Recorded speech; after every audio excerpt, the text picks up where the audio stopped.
think about this for 1 second.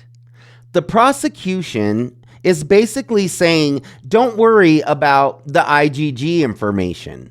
We're not even going to use that information. We're going to use the cheek swab that was collected from Bryan Kohberger when he was arrested. And that's the DNA information that we're going to present in court.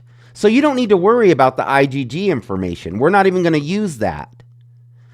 But wouldn't they still need to compare the DNA that they took directly from Bryan Kohberger with the IGG information?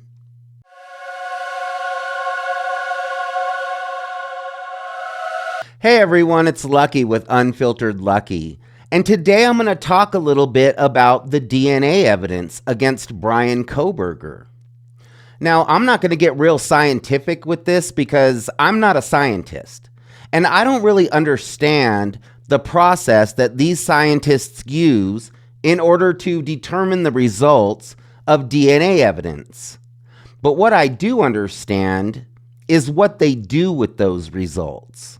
I've always found it interesting that this small amount of touch DNA that was found at the crime scene was found on a knife sheath. So this DNA was basically found on an accessory to a weapon that they believe was used to commit these crimes. It makes it basically the perfect piece of evidence. Because if this touch DNA was on a red Solo cup, it would just be any old DNA. It wouldn't have the impact that it has being on an accessory for a weapon that they believed was used in these crimes.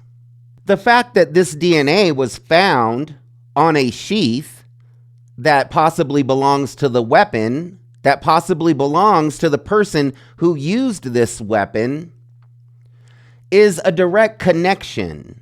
So the fact that this DNA was on the knife sheath basically connects this DNA to the person who likely committed these crimes. Now, we all know that this very small amount of touch DNA was found on the button snap of this sheath. And this sheath was found in Maddie's bed. Now, there's been a lot of talk about how long this DNA would have lasted on a brass button snap. And there's some other channels who are actually talking about the technical aspects of the shelf life of this DNA on a brass button snap. But I'm not really going to get into that too much in this video. If you're interested in the technical aspects of that, I would go check out Jules at True Crime Reactions. She has a really good video kind of digging into this and talking a little more about it and definitely giving a good explanation. Also, Pete Altieri over at Murder Metal Mayhem. He has a video where he talks a little bit about the DNA on this button snap. So if you're interested in the technical aspects of the shelf life of this DNA on a brass button snap, go check out those videos. But today, I want to talk about what they're doing with these results. So let's take a walk through how this DNA even came to be. And we're going to walk through up until now. Now, we know that they found this DNA on this sheath on the button snap that they found on Maddie's bed. Now, when they analyzed this sheath and found this small amount of touch DNA, they ran it through their system. And it didn't get any hits. It didn't match with anyone in their system. So what they decided to do was send this DNA off to an ancestry, DNA.com service that basically you can send your DNA in to this company and they'll give you all kinds of information about your ancestry. It's for people that are curious about where they come from. So I'm going to refer to these companies as just DNA.com. There's a number of them, but I'm not going to name any of them. So I'm going to refer to them as DNA.com. So basically, they send this small amount of touch DNA to one of these DNA.com companies. And this DNA.com company processes this DNA. So now law enforcement needs to confirm these results from the DNA.com company. And I've always wondered why they didn't just collect DNA from Bryan Kohberger in Pullman, Washington, from his trash or maybe from his car. I always thought that it always seemed like it would be easier to get DNA from Bryan Kohberger in Pullman, Washington, where he lived. But they didn't do that. Instead, they followed Bryan Kohberger and his dad across country to Pennsylvania, where Bryan Kohberger's parents live. So they watch Bryan Kohberger for a couple of days in Pennsylvania, and during this time, they're going through his parents' garbage, and they end up pulling a piece of garbage out of their trash that has Bryan Kohberger's dad's DNA. So now they can compare Bryan Kohberger's dad's DNA with his DNA, and it's a match. Now, this is where things get a little bit tricky, in my opinion, because when you're doing this type of, genetic genealogy, you basically have to, in my opinion, violate the privacy of the people who you're cross-checking with Bryan Kohberger's DNA. There's a lot of innocent people who are non-suspects who have to get involved at this point because now law enforcement is building a family tree. So now anybody's involved, and they're not even a suspect. These are innocent people, and law enforcement is kind of peeking into their personal profiles on these DNA.com sites. So basically, when somebody submits their DNA because they want to learn more about their ancestry, they submit their DNA with the understanding that it's safe and that their personal DNA is going to be protected. Not that, people are just going to be able to kind of browse through their DNA profiles. It's a very personal thing. So it's very important to people who submit their DNA that people aren't just able to look at their personal information. So to me, that would create kind of a problem because now you're pulling innocent people into this investigation and basically peeking into their personal life, which, in my opinion, law enforcement should not be allowed to do that. Law enforcement should not be allowed just to go look through people's personal DNA profiles, like it's a social network profile. They shouldn't be allowed to do that. I can understand with Bryan Kohberger because he's a suspect, and apparently his DNA is on this sheath. So they're trying to identify the DNA that's on this sheath. So I can understand with Bryan Kohberger. But what about all the non-suspects that had to get pulled into this and, kind of had their privacy violated, in my opinion? Also, what if law enforcement digs up information on these innocent people that they don't want exposed? What if maybe somebody in this family tree had an affair and someone's dad really isn't their dad, or someone's grandpa really isn't their grandpa? these families might not want that information out there. So what about this information that law enforcement is digging up on these non-suspects? These people aren't involved in these crimes. So to me, that seems like that could be a big problem. Now, I know that I don't want law enforcement, digging around in my DNA profile. If I haven't, if there's no reason for them to be digging around in my profile, if I'm not a suspect and I'm not connected to these crimes, this might be the suspect of this crime might be my third cousin who I've never even met in my life.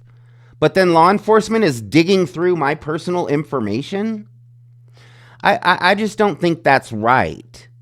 So I'm not a big fan of this type of, investigative genetic genealogy. I'm just not a big fan of that. I think it pulls in too many innocent people and gives law enforcement the ability to invade people's privacy, in my opinion.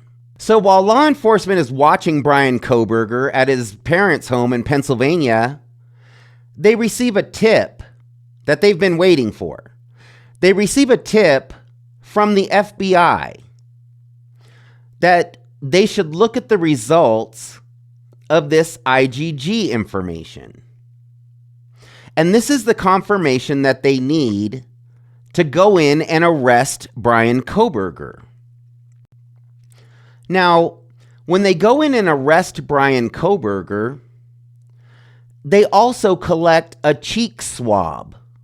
So now they have a solid source of DNA from Bryan Kohberger. And this is going to be important later on. So they arrest Bryan Kohberger and they release the PCA. Now, when they release the PCA, the IGG information is not in there. And there's a reason for that. So law enforcement does not include the IGG information in the PCA because they know that there's a good chance that this IGG information could get thrown out of court. They believe that it's just flimsy enough that they don't want to include it in the PCA. So when questions arise about the process of how, they came to these results of this IGG information, law enforcement basically says, it's okay, don't worry about the IGG information because we're not going to include that in the PCA. So they don't include it in the PCA because they know that this IGG information is flimsy. They know that there's a good chance that this evidence could get thrown out.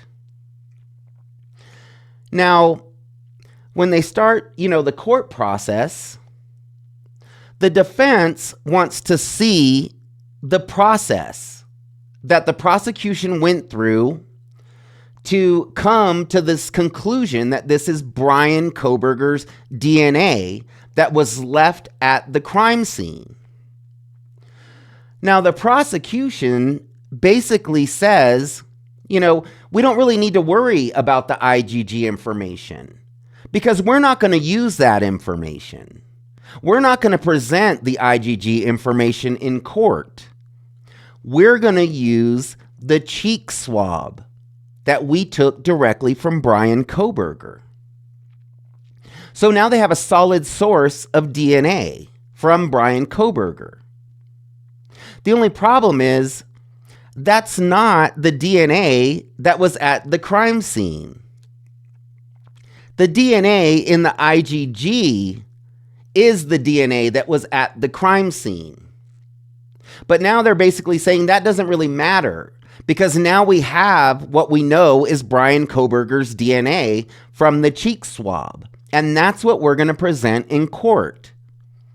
So basically what this is the switcheroo. So they're basically saying, the IGG information isn't that important anymore because now we have his DNA. The problem is you would still need to compare the DNA that you take directly from Bryan Kohberger to the DNA, the touch DNA that you found at the crime scene. Because whatever you collected from Bryan Kohberger after you arrested him is not the DNA that was at the crime scene. So the IGG does matter. You can't just sweep that under the rug and say, well, that doesn't matter. Because when you look at it, the IGG is really the information that they used to arrest Bryan Kohberger, in my opinion. That was part of the process that they used to arrest Bryan Kohberger. So you can't really just sweep that under the rug. But they believed that the DNA evidence that they got from the knife sheath at the crime scene was flimsy enough that they didn't want to put it in the PCA in case it got thrown out of court, but it was solid enough to compare to the DNA that they collected from Bryan Kohberger after they arrested him. So that doesn't really make any sense.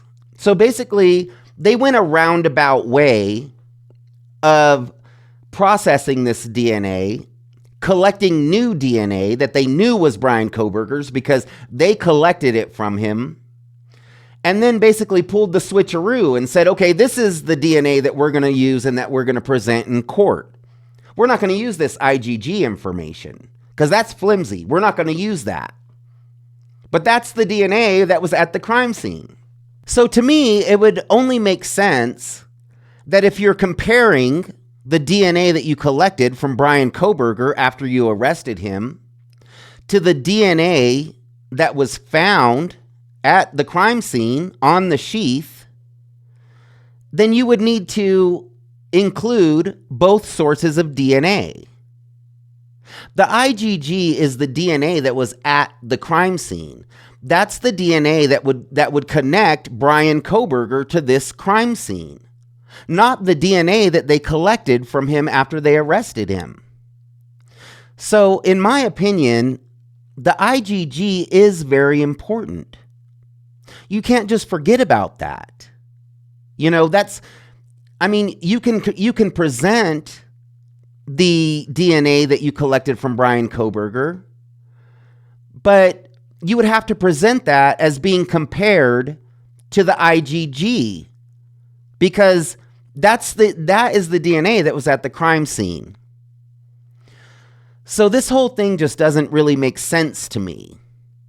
To me, it kind of appears as though, they're trying to kind of switch out the DNA that they collected from Bryan Kohberger that was not found at the crime scene to the DNA that was found at the crime scene, but there was questionable practices used when processing that DNA. So it's going to be interesting to see how they work around that and how they kind of work around this IGG information in court. So please stay tuned for my next video, and please like and subscribe to my channel if you like my content. I really do appreciate it. We'll see you next time.